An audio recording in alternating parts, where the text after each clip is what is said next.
오늘 함께 보신 본문으로 기초공사의 중요성, 기초공사의 중요성이라는 제목으로 잠시 말씀의 은혜를 나누도록 하겠습니다. 이제 오늘 누가복음 6장을 이제 마무리하게 되는데요. 누가복음 6장을 소위 학자들은 평지에서 하셨다 그래서 평지설교라고 하고요. 마태복음에도 일부 내용이 중복이 되는데 마태복음 5, 6, 7장은 훨씬 좀 깁니다. 그리고 마태복음은 보시면 산에 올라가 앉으사 이렇게 돼 있어서 산상설교 또 이렇게 표현을 하죠. 그래서 마태복음은 산상설교, 누가복음은 평지설교. 내용이 이제 완전히 똑같지는 않지만 어느 정도 내용이 중첩이 좀 됩니다. 그래서 학자들은 이 두 본문 마태복음과 누가복음을 비교해서 연구하기를 좋아하죠. 또 연구하기도 좋고 그래서 누가와 마태의 차이를 오늘 이 시간은 논하는 자리는 아니고요. 오늘 이제 누가복음 6장의 이 평지설교를 예수님께서 마무리하시면서 주신 결론을 우리가 한번 살펴볼 텐데 한번 평지설교의 내용을 한번 우리 복습 삼아서 한번 쭉 기억을 한번 먼저 좀 더듬어 보도록 하겠습니다. 가장 먼저 예수님께서 네 가지의 복에 대해서 말씀을 하셨는데 한번 화면을 보시면 20절부터 22절까지 되어 있죠. 가난한 자가 복이 있다. 줄인 자가 복이 있다. 우는 자가 복이 있다. 그 다음 나 때문에 사람들이 너희를 미워하고 멀리하고 욕하고 또 너희 이름이 악하다. 이렇게 버릴 때에 복이 있다.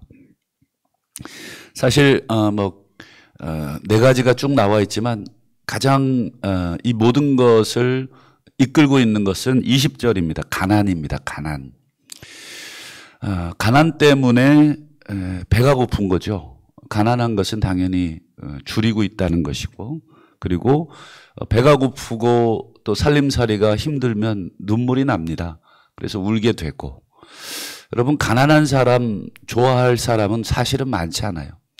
잠언에도 보면 형제라도 가난하면 멀리하느니라. 이게 일반적인 그 사람 사는 사위의 어떤 이런 모습들을 잠언이 기록을 하고 있죠. 돈 때문에 형제간에 싸움이 나고 또 형제간에도 자꾸 좀 어려운 형제 있으면 몇 번 도와주긴 하지만 어떻습니까? 1년 365일 내내 또 지금까지 도와준다는 것은 형제로서도 굉장히 부담스럽고 멀리하고 싶고 그렇죠. 그러니까 이 가난이라는 문제 때문에 이 모든 것들이 다 파생이 되는데 그런 자들을 예수님이 복되다 하셨죠. 그리고 이어지는 내용이 네 가지의 화였습니다. 한번 그 부분도 한번 볼까요? 24절부터 26절인데요. 부요한 자가 화가 있다. 그리고 배부른 자가 화가 있다. 웃는 자가 화가 있다. 그다음에 사람들이 칭찬하는 자가 화가 있다. 이게 무슨 뜻이겠습니까? 여기서도 가장 중요한 그 핵심은 뭐냐면 24절에 부요하다는 데 있습니다. 이게 이제 일반적인 부자들을 책망하시는 내용은 아닙니다. 일반적으로 성실하게 또 내가 내 삶에 있어서 정말 최선을 다해서 또 아끼고 또 모으고 또 그러면서 이제 부를 가지고 있을 수 있잖아요. 그런 사람을 책망하는 게 아니라 요 부요함은 그 앞에 구절과 연관된 부요입니다. 여기서 부자는 가난한 자들을 착취하는 부자 그리고 또 가난한 자들을 착취해서 얻은 부입니다. 그래서 이 부자들은 결국은 배부르게 되죠. 그리고 또 배부르니까 웃을 일이 많아요. 경제적으로 여유가 있으면 울 일보다는 웃을 일 많고 세상살이가 하나도 어렵지 않죠. 집 문제 때문에 눈물 지을 일 없고 또 여러 가지 몸이 아파도 최고의 의사들에게 내가 돈을 지불해서 또 수술을 받을 수 있고 별로 울 일이 없어요. 근데 이 모든 부요함들이 전부 다 어떤 착취에 의한, 그래서 성경은 가난한 자들을 착취하는 것을 금하고 착취를 하지 않을 뿐더러 더 나아가서는 가난한 자들에게 손을 펼쳐라. 그것은 여호와께 구워주는 행위로까지, 그러니까 하나님이 얼마나 이 사회적 불평등에 대해서 하나님이 얼마나 싫어하시는지, 또 사회적 평등을 하나님이 얼마나 원하시는지를 알게 됩니다. 그래서 기독교 정신이 아주 높은 사회일수록 부의 평등이 높아집니다. 기독교 가치가 그렇습니다. 그래서 부의 재분배를 하고, 그래서 우리나라도 참 기독교 정신으로 많이 좋아졌다. 왜냐하면 부자들에게 조금 더 벌어서, 부자들은 억울하겠죠. 왜 내가 열심히 일했는데 왜 나한테 더 많이 받느냐. 그런 것이 아니라 구조적으로, 예전에는 농업시대에는 내가 1시간 더 일하면 1시간 일한 만큼 더 벌 수 있었지만, 요즘처럼 자본주의 시대, 금융시대에 여러분 아무리 날고 뛰어도 어떻습니까? 예, 은행에 여러분 10억 갖다 놓으면 요즘 금리로 여러분 한 달 이자가 얼마나 오나요? 뭐 계산을 안 해봐서 모르겠습니다만 한 달에 뭐 부자들에게는 뭐 그저 용돈 정도의 수준이겠지만 어려운 자들에게는 그 정도 돈을 은행에 넣어놓으면요 한 달 생활비가 나옵니다. 그러니까 뭐 요즘 돈 놓고 돈 먹기라는 뭐 그런 우스갯소리, 결국 가난해질 수가 없습니다. 그냥 계속 쌓이게 됩니다. 건물을 하나 여러분 갖고 있으면 어떻습니까? 세입자들은 그 세를 내기 위해서 한 달 내내 수고해서 주인에게 드리는 것입니다. 세는 매년 올라가죠. 그러니 뭐 월급은 계속 똑같은 자리니 뭐 여러 가지 생활비가 올라가니 사실은 또 가난해지고 있고, 부유한 자들은 또 부유해지고 있어요. 그것을 마치 당연한 것처럼 나는 열심히 일했고 나는 열심히 노력을 해서 이걸 누릴 수 있다. 구조적인 어떤 이런 문제들, 좌우간 이 네 가지 복과 네 가지 화는 서로 얽혀 있는 그런 문제입니다. 그래서 예수님은 이 가난으로 파생되는 그 문제들, 그리고 더욱이 예수님 때문에 그 눈물을 짓고 있는 자들이라면 더 복이 있다. 그리고 반대로 이 부요함, 그것은 예수님의 정신을 드러내지 못하는 그런 자들의 모습, 그런 자들에 대해서는 또 무서운 경고의 말씀을 먼저 시작을 하셨습니다. 그 다음에 여러분 27절부터 30절에 예수님이 뭐라고 하셨냐면, 이건 도저히 인간으로서는 불가능한 요구를 하셨죠. 뭐 바꿔 말하면 하나님이나 가능한 어떤 그런 사랑을 요구하셨습니다. 원수를 사랑해라, 미워하는 자를 선대해라. 28절에 저주하는 자를 위해 축복해라, 모욕하는 자를 위해 기도해라. 29절 이쪽 뺨을 치는 자에게 저쪽도 돌려대라, 내 겉옷을 빼앗는 자에게 속옷도 거절하지 마라. 30절 구하는 자에게 줘라, 네 것을 가지고자 하는 자에게 다시 달라고 하지 마라. 이게 도대체 요 27절부터 30절은 앞에 가난한 자들에 대한 내용입니다. 부유한 자들이 더 착취하고 빼앗고 그들을 부리고 그렇습니다. 그러면 가난한 자들 입장에서는 그들이 미워요. 원수 같아요. 그렇죠? 그리고 가난 때문에 모욕을 받아요. 사람들이 멀리해요. 그리고 예수쟁이들이 더 가난하다고 예수님까지 싸잡아서 욕합니다. 야, 네가 믿는 예수는 너 그렇게 가난하게 살라 그러더냐. 그러면서 뭐 우리들도 속이 상합니다. 아이고 하나님, 저 때문에 주님까지 욕먹고 계시는군요. 그건 여러분 순순히 인간적인 착각입니다. 우리 주님이 욕먹으신 적은 없어요.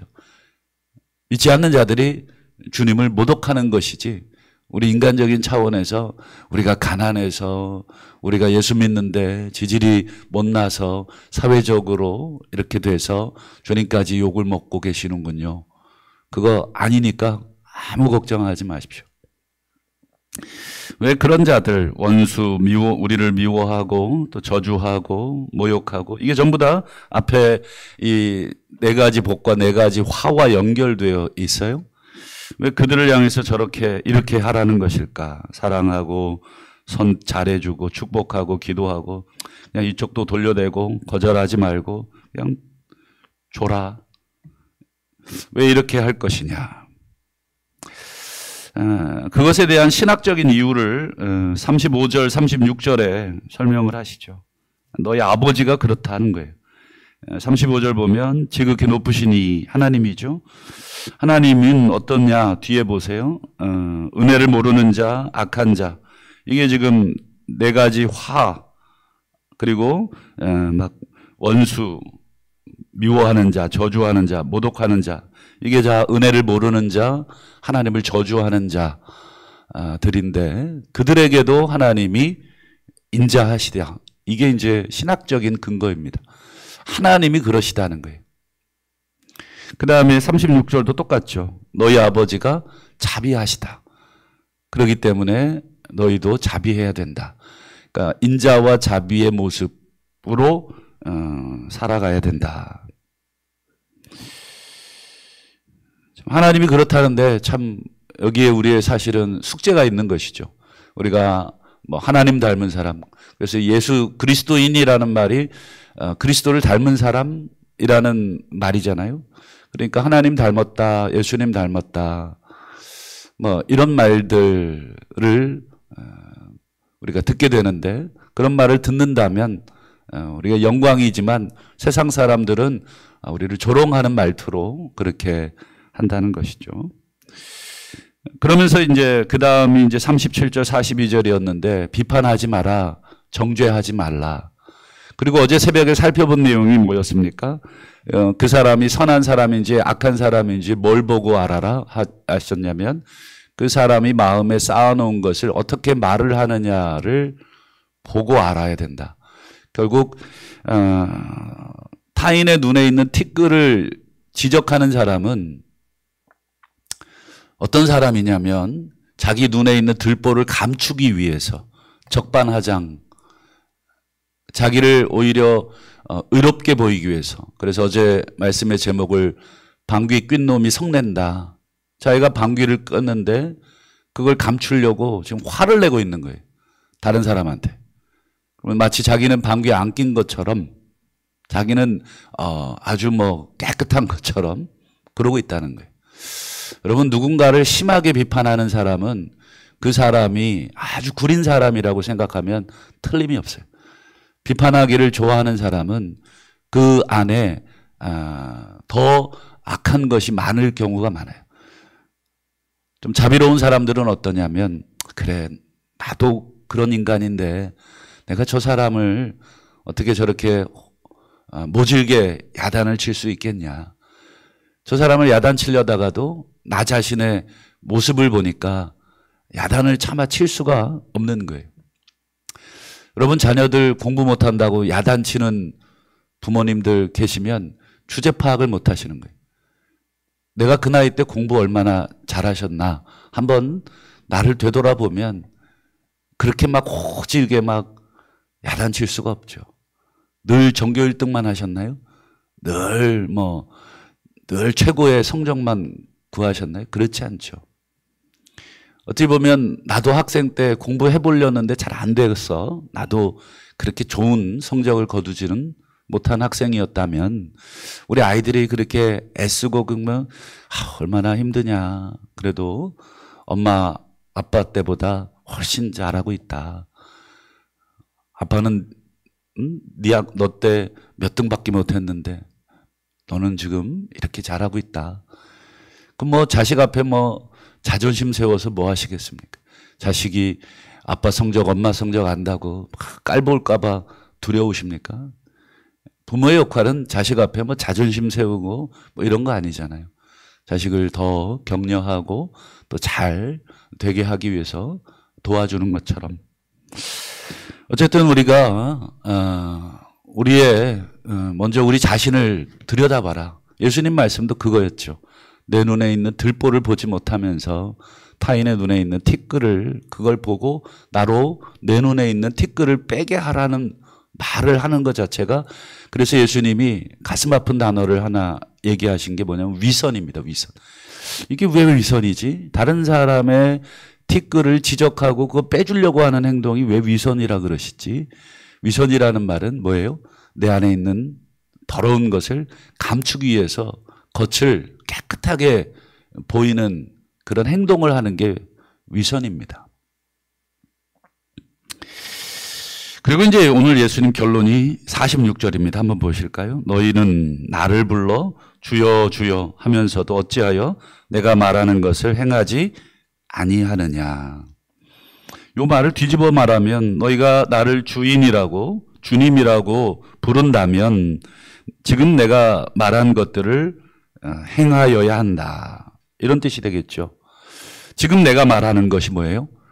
지금 우리 아까 평지설교라고 하는 6장에 나오는 네 가지 복부터 네 가지 화 그리고 뭐 여러 가지 지금 정리한 내용들 인간적으로는 이게 말이 되느냐 이게 가능하느냐 원수를 사랑하고 저주하는 자를 축복하고 모욕하는 자를 기도해주고 이게 인간적으로나 가능하냐 이건 하나님이나 가능한 것이지 이 불가능한 명령들을 해놓고 왜 안 지키냐고 오히려 책망을 하시는 예수님이 더 원망스럽죠.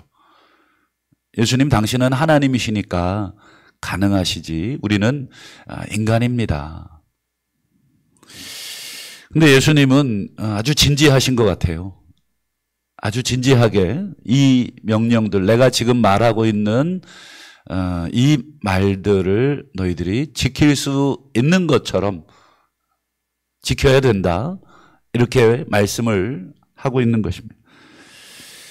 그러면서 이제 우리가 잘 아는 이 한 가지 비유를 얘기합니다. 왜 우리가 이 예수님의 이 불가능해 보이고 말도 안 돼 보이는 명령들을 지켜야 되냐면 이 명령들은 앞으로 우리가 짓게 될 집의 기초이기 때문이다. 기초공사. 저는 뭐 건물을 잘 모르지만 기초공사가 제일 중요하다고 합니다. 그리고 제일 어렵고 시간도 많이 걸리고 특별히 높이 올릴수록 더 많이 내려가야 된다고 합니다. 그리고 땅을 파는 공사가 위로 올리는 공사보다 2배 가량 더 시간도 걸리고 비용도 든다고 합니다. 사실 예수님이 하신 그 명령들을 지키는 것은 집을 짓는 데 있어서 기초를 놓는 그런 공사와 같다. 그러니까 기초공사가 힘들고 어렵지만 이 기초공사를 소홀히 하면 집이 올라갈수록 더 위험해지고 올릴 수도 없다. 그래서 47절부터 49절을 보시면 예수님께서 내 말을 듣고 행하는 자 누가복음 지금 6장에 그 말씀만 놓고 볼 때 지금 내가 불가능해 보이는 명령들을 행하는 자마다 어떤 사람이냐면 집을 짓되 깊이 파고 그 주추를 반석 위에 놓는 사람 같고 반대로 듣고 행하지 아니하는 자는 주추를 전혀 놓지 않고 그냥 흙 위에다가 집을 짓는 사람과 같다. 이 말씀을 통해서 이 제자들 예수님의 말씀을 진지하게 고민하고 믿기로 결정하고 따르기로 결정한 제자들은 어떤 사람들인지를 우리가 힌트를 얻게 됩니다. 우리 제자들을 여러 가지로 정의할 수 있잖아요. 뭐 예수님을 따라간다, 뭐 천국의 뭐 자녀들이다, 뭐 십자가를 진다 등등의 여러 가지 표현들을 할 수 있지만 오늘 본문에 나오는 비유를 빗대어서 제자들을 묘사해 보라는 우리가 숙제를 받는다면 우리 제자들은 집에 기초를 놓는 사람 또는 집을 짓는 사람과 같다. 이게 예수님께서 정의해 주신 것입니다. 그럼 우리는 어떤 집을 짓는 사람들이냐? 뭐 그저 이렇게 건물로서의 집은 아니겠죠. 아마 하나님 나라의 집 또는 조금 더 구체적으로 말하자면 보이지 않는 우리 교회 공동체를 세우는 사람, 교회를 어떻게 세워야 되는지 그리고 하나님 나라를 어떻게 세워야 되는지 그 하나님 나라 또 신앙 공동체를 세우는 사람, 짓는 사람들인데 그 신앙 공동체의 기초가 뭐고 하나님 나라의 기초가 뭐냐? 바로 지금 누가복음 6장에서 예수님께서 하신 말씀들, 뭐 우리가 한마디로 정리해 보자면 인간으로서는 도저히 불가능한 그 사랑, 뭐 하나님의 자비 또는 하나님의 뭐 인자 이렇게 표현할 수 있을 것 같습니다. 하나님께서 우리에게 보여주신 그 사랑이 교회의 기초이고 그리고 하나님 나라의 기초이다. 그래서 요한 1서에 보면 하나님을 두 가지로 정의합니다. 하나님은 빛이다. 또 하나는 하나님은 사랑이다. 이 두 기둥 위에 요한 1서는 세워져 있습니다. 빛 대신 하나님, 사랑이신 하나님이라고 하는 이 두 기둥 위에 요한 1서 전체를 요한이 설명하고 있는데 지금 제가 요한을 말씀드렸는데 요한은 별명이 있어요. 사랑의 사도.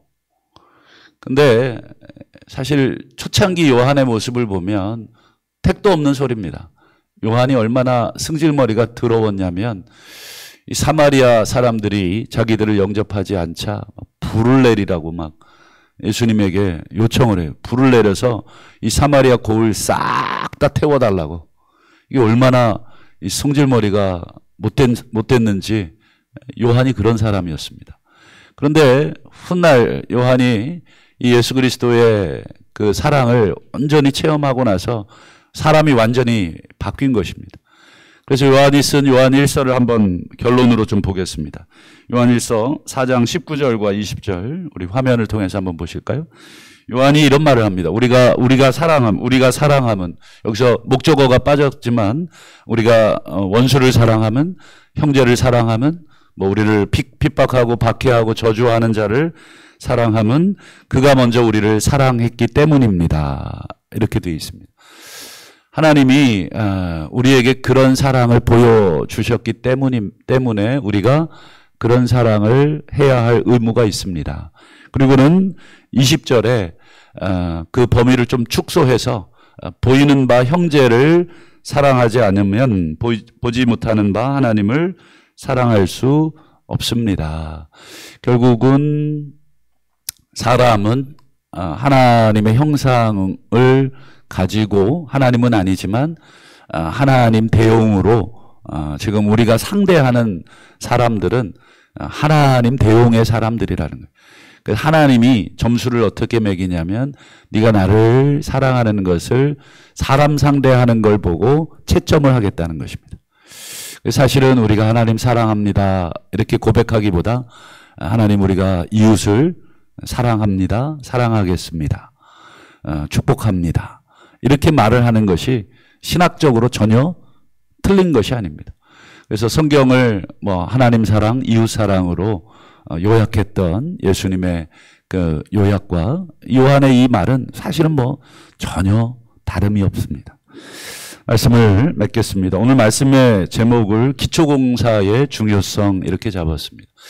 우리 집을 짓는 자인데 뭐 저를 비롯해서 우리 모든 성도님들은 전부 다 하나님 나라의 집인 먼저는 몸된 교회 그리고 더 크게는 이 우주적인 교회 하나님 나라를 우리가 쌓아가는 그 기초공사를 하는 분들인데 그 기초를 오늘 예수님께서 말씀해 주셨습니다. 어렵고 힘들고 비용도 많이 들고 감정 소모도 많고 에너지 소모도 많고 또 여러 가지 뭐 자존심도 소모해야 되고 또 여러 가지 감정들 많이 소모되겠지만 이 공사를 잘 해놔야 우리가 비바람이 몰아칠 때 나의 흔적을 찾을 수 없는 게 아니라 버티고 견딜 수 있는 그런 사람이 된다. 하느님 말씀 기억하시고 오늘 하루도 내가 이런 상황을 만나거든 그래 기초공사 짓고 있지 그리고 내가 기초가 약해서 흔들리고 있지 이렇게 생각하시면서 다시 한번 이 귀한 하나님 나라의 또 교회 공동체의 이 사랑의 기초를 오늘도 잘 쌓아가시는 복된 저와 우리 성도님들 되실 수 있기를 주님의 이름으로 축복합니다. 기도하겠습니다.